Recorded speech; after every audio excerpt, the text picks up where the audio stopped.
Hi everyone, and welcome to episode 303 of Mighty White's podcast. I'm Jack, joined by that blur on screen if you're watching live, which sort of looks a bit like KC. Yo. Yeah, your image is so far behind the audio, but it's fine. Hardly anyone watches the video. Yeah, so your internet's a bit shit at the minute, KC. It is, yes. The joys of... I think I live in now. I think that counts as countryside. I mean, I think that you might be in like Beirut in the late 90s, based on the internet. But what I'd kill for a bit of dial-up. But I say it's not really a problem for this. And I mean, if it looks a bit crap, but really doesn't matter. So yeah, without the FA Cup, are you bothered? No, not really. Yeah, I mean, we said before the game that we weren't particularly fussed about it. I mean, you want to win, you always want to win, but I think that it showed a lot that with us having games midweek, both before and after, like against Harrogate, he made about 5 or 6 changes, and for this, it was 10. Is there any argument for that he made too many, or do you just think, nah, league, just focus on the league, it's fine? Yeah, I'm very big on the focus on the league aspect of it.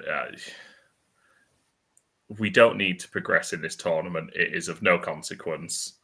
Losing to another team in the chat, knowing that it's Millwall is fine, and having experienced the Rodrigo injury against Accrington, I just think, we don't need to be taking these chances now. Yeah, there was a little worry about it at the end when Solomon got kicked. But to be honest, the way Alex Neil had a go at him and the way Solomon then ran back, I think that Alex Neil might have had a point and it might have been a bit of a dive. So it'll be fine. We won't talk about this game for too long. One, your internet might crap out at any minute, and two, neither of us are that bothered. Considering there was 10 changes, I don't think the performance was that bad. It wasn't good either. It was just like a pretty even game where neither team played great. And, you know, they got a goal at an important time with a big deflection. Then they got another one with Carl Darlow showing why he shouldn't be in front of Meslier, because they both do things like that, and at least Meslier is a bit... I think he's marginally better. And then we miss a penalty. It was very meh. Yeah, I just think all around we never really got going,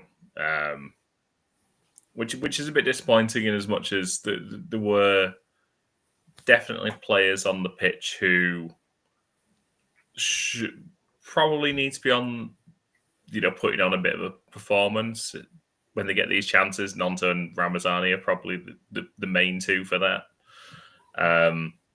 because I think they're probably, and maybe Joseph as well, because I think maybe those three are the ones who could genuinely come into the first team at any time.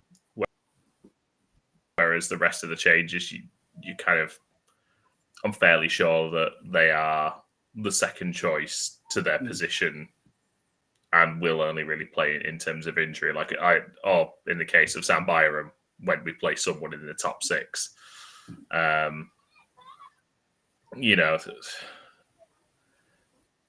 Guilavoglia was just... It looked like someone who actually hasn't played that much football other than the last 10 minutes of games when they've pretty much been settled by that point. It's the competitive speed of it is just not there. Yeah, he'd looked a bit off the pace. Like, obviously, it was Nonto giving the ball away for the first goal, and that was the more annoying one, because they did the hard bit and he just had to play a simple pass and he turned it down and then gave it away. There were some people calling for a foul on Schmidt, but I don't think it was.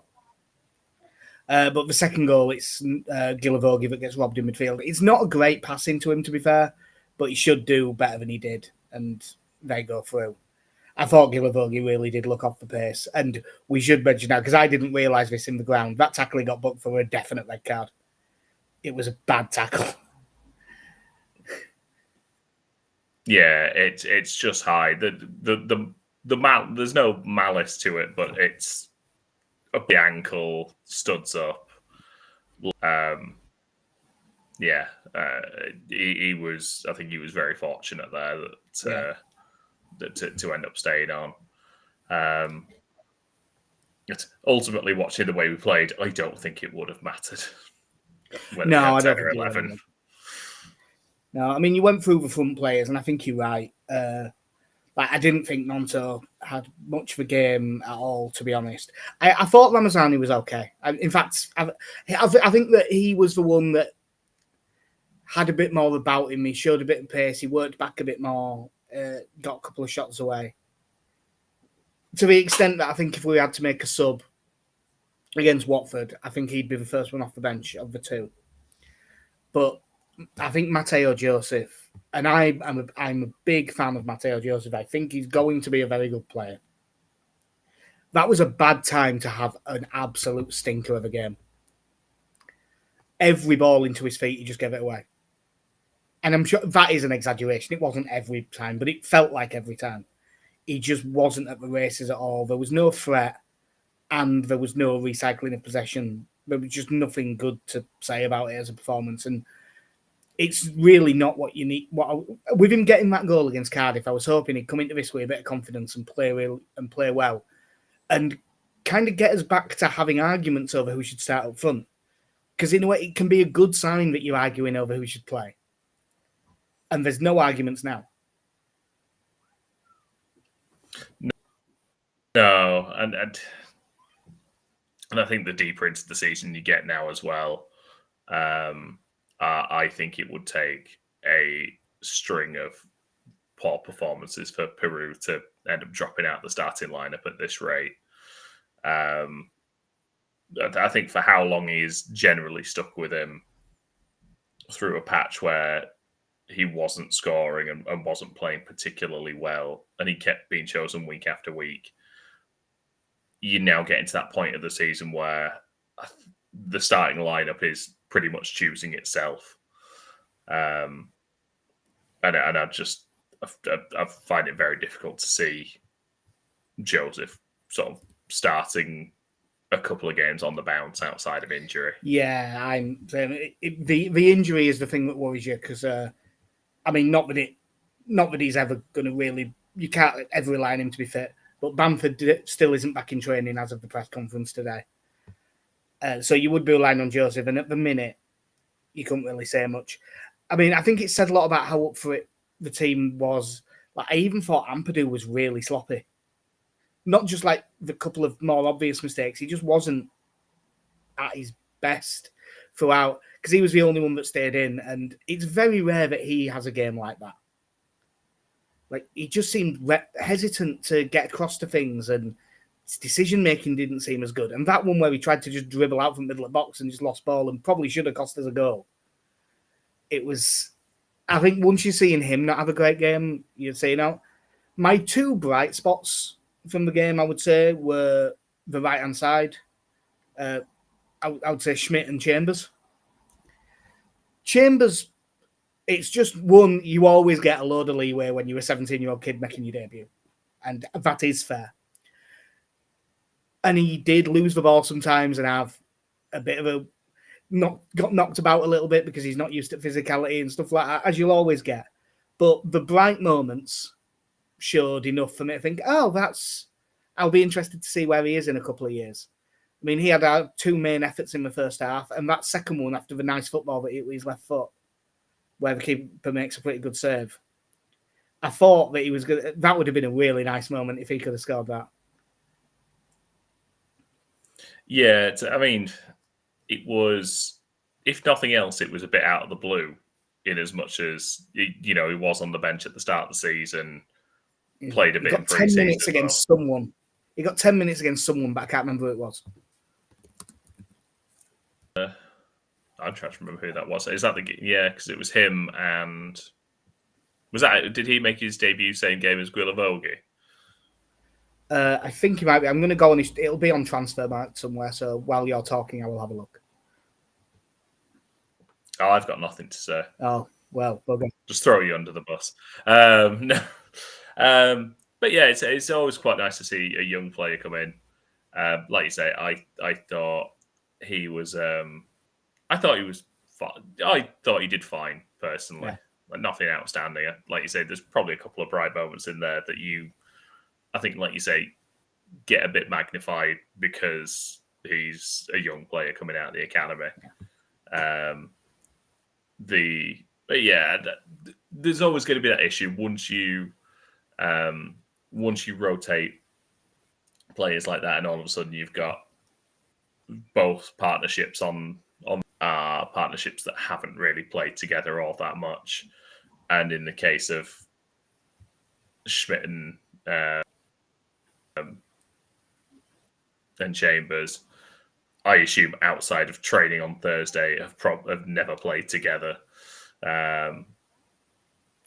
So you do lose that sort of understanding that once you've kind of been watching Firpo and Solomon and Bogle and James, where you lose that instinct of what to do when the other's in possession. Yeah. And it does really show it especially when you've been watching partnerships play as well as they have, and you just go, oh, they'll discuss it when they get there. Yeah, I mean, Bogle and James have been such a good partnership for that, and we did get 15, 20 minutes of Solomon Firpo, and it did immediately make a difference. 16 minutes against Plymouth it was that he played. And I knew he'd come on. I knew it was Ellen Road because I remembered seeing it. But yeah, I thought Schmidt was pretty good. That was the other news out of the press conference. Verba needs another knee operation. So he's going to be out 6 weeks plus, which should at least mean that Schmidt's back on the bench. But now he was going to be on the bench anyway because of that dropout. But Daniel Farke did go out of his way to praise Schmidt in the press conference, which, given he hates him,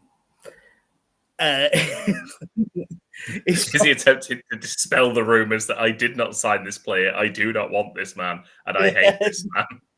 Yeah, but yeah, it was good to hear. I would like him to, in a lot of games. There's a lot of games where I would rather he comes on than Byron. I suppose if you're 2-0 up, I understand why it would be Byron. I thought Byron had his normal game, just maybe slightly not quite as good as normal, but just you could hear. It's one of the first times I've heard the Ellen Road crowd getting frustrated with him. There was 3 or 4 times where he got the ball in a good position, and all he needed to do was shift it and put the ball in, and he just checked back onto his right foot and passed it back, and he had loads of space. And it's more because he's a right footer, just playing on that side. But it was the first time I've heard the crowd starting to get a bit pissed off with it. But we won't have that unless there's any injuries, which from the press conference, it didn't sound like there would be. That won't be an issue for Watford. Have you got anyone else that stood out for any reasons, good or bad, Casey?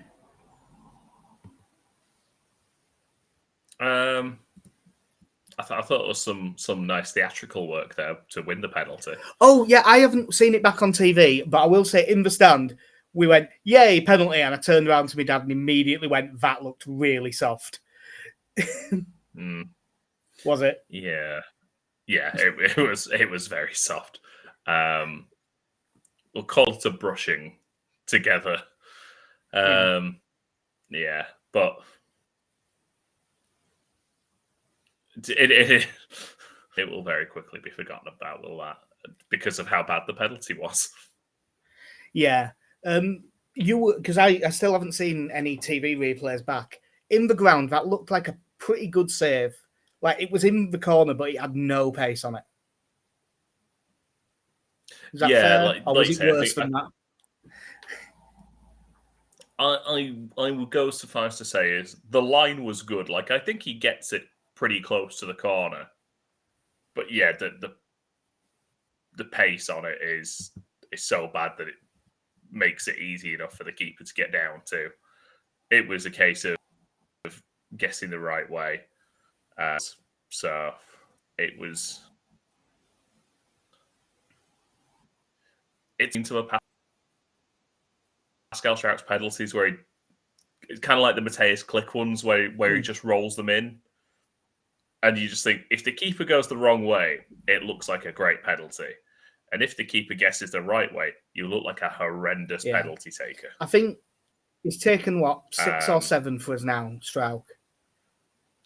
He's definitely a good enough penalty taker to be on the list of penalty takers.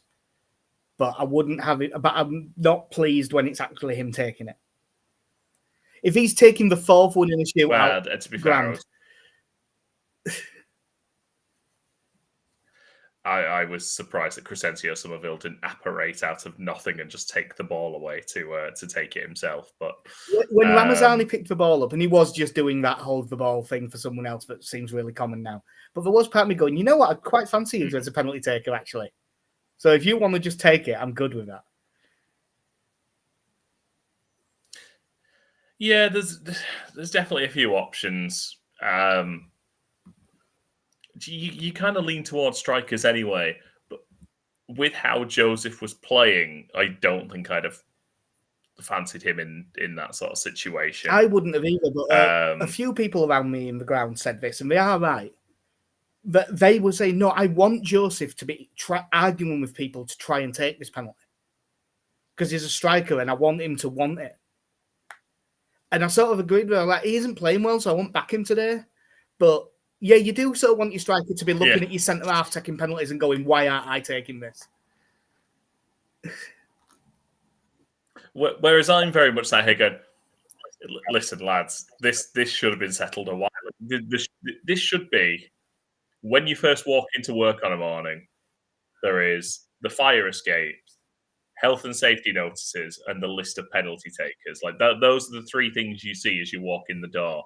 I didn't like it when Somerville did it last year, no matter how confident he was. Unless it's the only exception for me is going for the hat trick. If you're on a hat trick, you can have the penalty. And I am only okay with that if it's at least a 2-goal lead.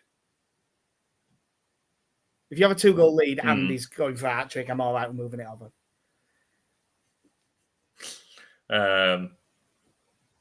But yeah, like I understand in as much as you should want him to be taking those, but I don't need to see that on the pitch.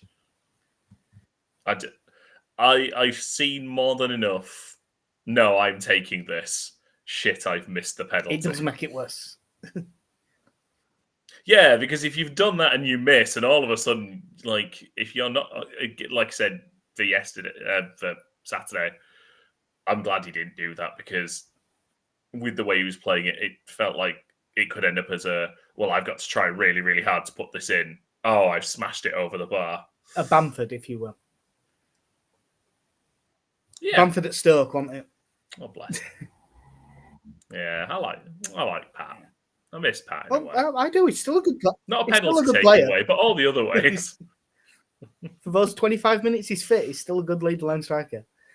So, yeah, out of the cup. I'm not going to get into any details about the Millwall fans being scum. We all know that they are. That's always been the case. It's the one set of fans where, like, every other club set of fans I've ever met, most of them have been nice as houses and the odd one's an arsehole. Millwall is the one where most of them have ever met are arseholes and the odd one was all right. You know, it's just the way it is. But the reaction to a 2-0 defeat would be a lot stronger if it happened on Tuesday night. Watford away. Yeah. Watford, who are comfortably mid-table, which also means only a couple of points off the playoffs, admittedly. I don't know. The mid-table much of a muchness. That's the exact phrase I was going to use, much of a muchness. Yeah, just they all. I mean, Tom Cleverley has had I mean, that man has been given tenure at Watford at this point. For how long he's kept the job. Yeah. I mean, obviously, they did us a favour last time out getting a 2-2 draw at Sunderland. It's just a shame that Sunderland got an 89th minute equaliser. But they had lost 3 in a row before that. Yeah. as a squad, there are some decent players. Well, but again, on the whole, as I do any of them get in our starting 11? In the 11, probably not. There's someone getting the squad. There's one. I would swap Brendan Aronson for that Chak Vitadze at 10. Chak Vitadze is a good player. They, by the looks of it, have been playing him off the left a bit recently, but he is a really good player. Obviously, Kwadwo Bar was pretty good at Ellen Road and scored their goal, but he's injured. Vakun Bayo's their top scorer with 10 goals, and he's suspended. So, like, that in theory helps. I can't put a pox on Daniel Bachmann like I did at Ellen Road by saying that Daniel Bachmann's a decent keeper. I mean, he had an absolute mare at Ellen Road, but he's injured. So they've got Egil Selvik in goal, who they've managed to get into sorted at short notice. So, KC, as he's at Watford, guess who they signed Egil Selvik from? I'm assuming has he come over from Italy? From Udinese, as always. But look, I have no idea if he's any good. Apparently, he had good games on his. I believe it was his debut last game, and he was apparently had a pretty good game. He's got 4 caps for Norway, and they're since 2023. So he was Haugesund's goalkeeper for like 3 years, first choice by the looks of it. So he may well be some good. The other name that I was going to mention was Matabak.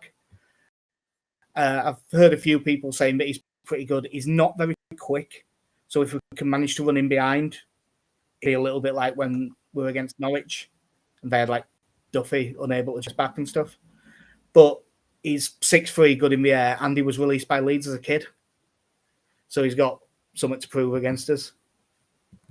But yeah, other than Chak Vitadze, I don't think anyone in that team that really stands out massively. That Jeremy Ngakia at fullback, he's pretty decent. He wouldn't get in ahead of Bergel or Firpo, but he's a decent fullback. And Imran Lauser. Yeah. Imran Lauser in midfield is pretty good as well.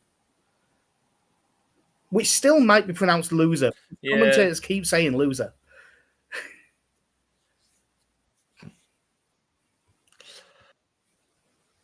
I don't know. I mean, again, a handful of players, not top-end experienced championship players, just have been in the league for a while. But yeah, we should be beating them. Yeah, I mean, that's for certain. The term "should" is certain. We really, you almost go as far as saying that we have to, given the number of points that everyone's getting up at the top of the league. It's going to be needed. Like Sunderland, Sheffield United, and Burnley all play Wednesday, and we play Tuesday.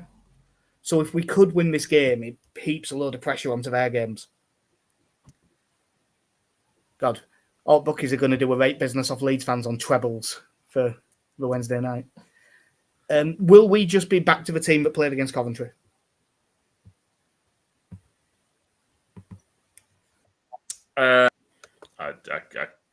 Outside of last minute injury, I would just be going back. I suppose the only one you look at is potentially, does he go back to Tanaka and Rothwell, or does he stick with Gruev? But Gruev did have a good game against Coventry, so yeah, I was just thinking because we didn't start Strauch against Coventry, did we? Because we were still doing Ampadu work. Oh, yeah. So I think Strauch will start this, which is bad news for Gruev, because I think that means it's Strauch for Gruev, and then Ampadu and Tanaka in middle of midfield. So Melier in goal, Bogle, Roden, Strauch, Firpo, Tanaka, Ampadu, James, Aronson, Solomon, Piru. is what I would expect it to be.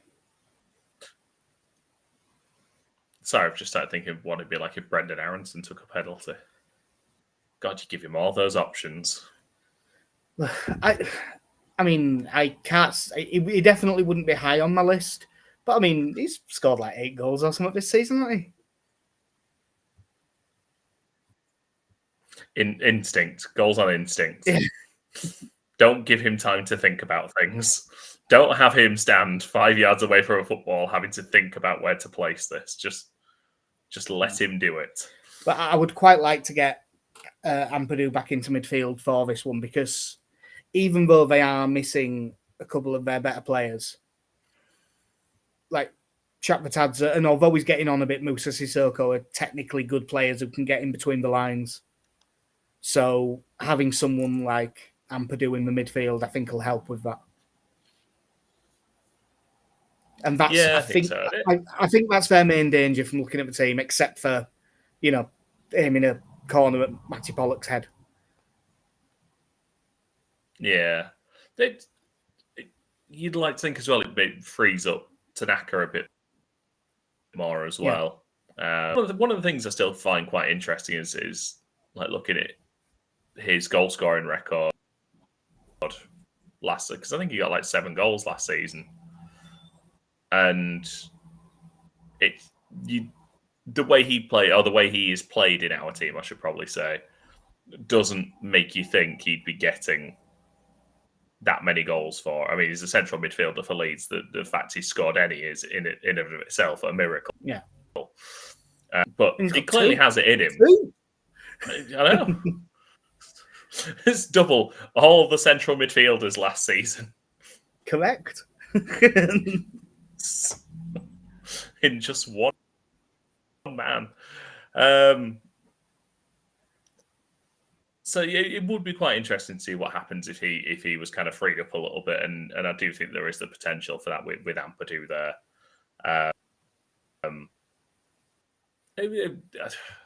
It's always a weird. I really like Ethan Ampadu at centre back. I fully see the merits of playing him at centre mid as well, and I think it's probably his preferred position.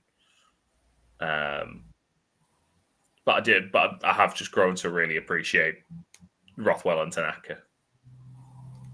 Yeah, there are games where I would be like, if we're at home to someone at bottom end at league, I would be absolutely fine with it being Rothwell and Tanaka because they offer a little bit more passive wise. But I think Ampadu is good enough on the ball that he can do all of the Rothwell things on the ball, with the exception of a shot from 30 yards, which we haven't seen Rothwell do anyway this season.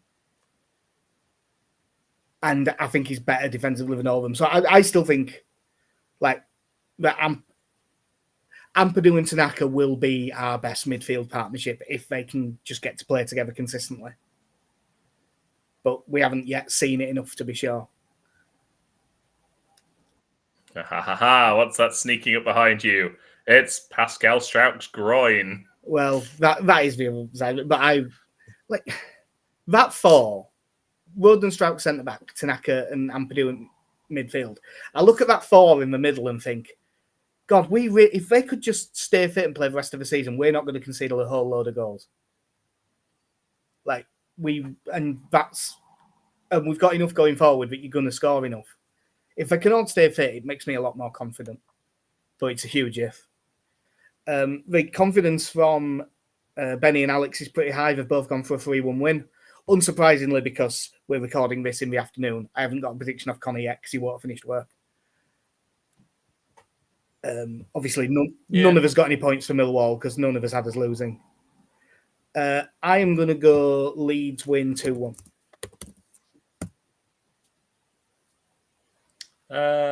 I'm going to go 3-0.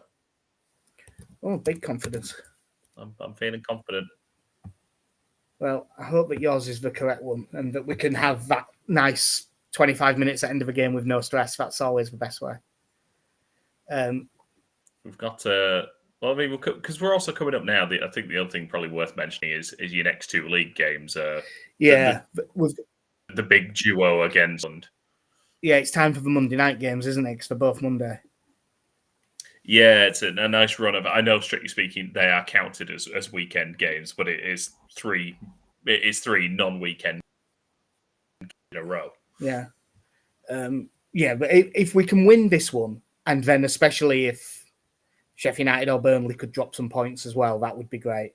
Because then if you can get through home to Sunderland and away at Sheffield United with, I mean, 4 points would be great. But to be honest, even if you draw them both, it's not the worst. You just don't want to get beat. I genuinely think, and here is very much putting the kibosh on promotion right now. I very much think if you don't lose those games to Sunderland and Sheffield United, I think we're up. Braver man than me, I'm not saying that. Last season, I was willing to do the opposite, like when they said, if we don't beat Blackburn at home, we won't go up. And then we didn't, and we didn't. But I'm not saying it the other way. What we might do, depending on timing, because the game's on Monday night, we may well do a short pod after the Watford game and then leave it a couple of days and then do one before Sunderland. Because it's probably better to do it that way around. But it all depends on timing. We'll see what happens with stuff like that. Depends how busy we are and things. But yeah, it's never great to lose a game, but unlike when we got beat by Middlesbrough in the League Cup, it was a bit the sky is falling because the performance was so bad and we had already conceded 3 in the league as well. Everyone was panicking. There's been none of that this time around. And Georgie was leaving. Oh, why did you have to say that? I got sad enough watching him play really well against Chelsea. Goal and an assist.